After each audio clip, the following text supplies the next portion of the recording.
పొద్దున్నే మా పిల్లల్ని తీసుకొని నలుగురం వెళ్ళిపోతాం. మళ్ళీ వెళ్ళిపోయి సాయంత్రం వెళ్ళిన 5:30కి వస్తాం. ఓ రోజు వచ్చినా రాకపోయినా, జ్వరాలు వచ్చినా రోగాలు వచ్చినా పోవాల్సిందే. రావాలి అంటారు, తిరుగుతారు, కొంతమంది కొడతారు.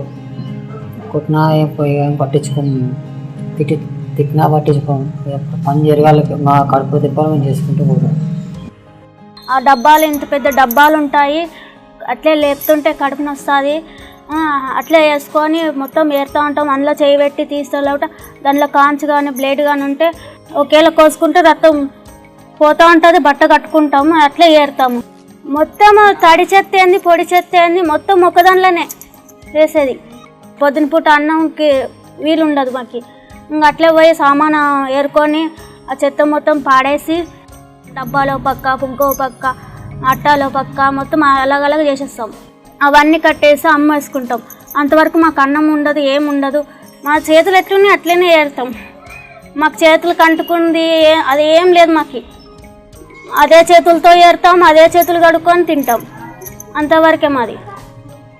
తడి చెత్త వల్ల మాకు ఏం ఉపయోగం లేదు, పొడి చెత్త వల్లనే ఉపయోగం ఉంది. ప్లాస్టిక్ సామాన్లు వస్తాయని మాకు ఉపయోగం. చిన్నప్పుడే అందరు పోయినారు, నేను ఒక్కనే వెళ్ళిన. అనాథగా తిరిగి పెళ్ళి చేసిర్రు.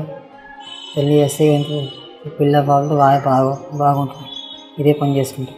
కొంతమంది అదే అంటారు, మీకు గవర్నమెంట్ జీతాలు వస్తారు కదా అంటే, మాకు ఏది ఇవ్వచ్చు గవర్నమెంట్ జీతాలు ఇచ్చేట ఇళ్ళలో వచ్చే పైసలే మేము వాడుకుంటాం. మాకేం గౌరవం ఉందన్న, చెత్త వాళ్ళము ఎక్కడ చూసినా చెత్త వాళ్ళు అంటారా కానీ మమ్మల్ని గౌరవం ఏం లేదు మాకు. మేము మళ్ళీ ఇక వేరే పని ఏ దొరుకుతుంది, మనకి ఏ దొరకదు కదా అని ఇదే పని పట్టుకున్నాం. మాకు గుర్తింపు అనేది ఉండాలి. అలానే ఊరోళ్ళు ఇక్కడనే ఉంటారు అనేది గుర్తింపు ఉంటే బాగుంటుంది.